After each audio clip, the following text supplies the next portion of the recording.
أعوذ بالله من الشيطان الرجيم لا حول ولا قوة إلا بالله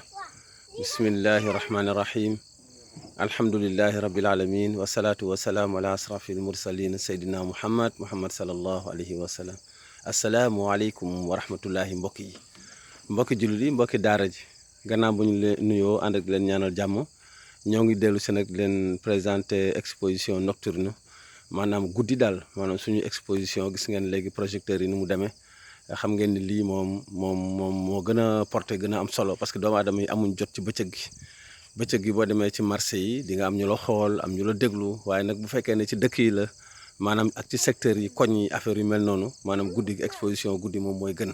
su boobaa dana leer dana dal ca du tàng ca ñu bëri daañu mën a génn léegi su ko defee incha allah ñu jàllale message bi isnillahi taala gis ngeen ko ci kàddu borom bi taaraka wa taala jamono bu ne rek ñoo ngi jëm améliorer mbir mi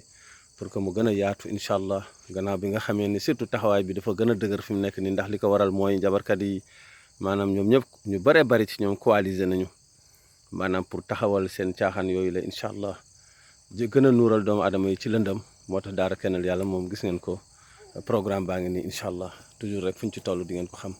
ñu ngi leen di ñaanal jàmm incha allah bi isnillahi taala asalaamaaleykum wa rahmatullah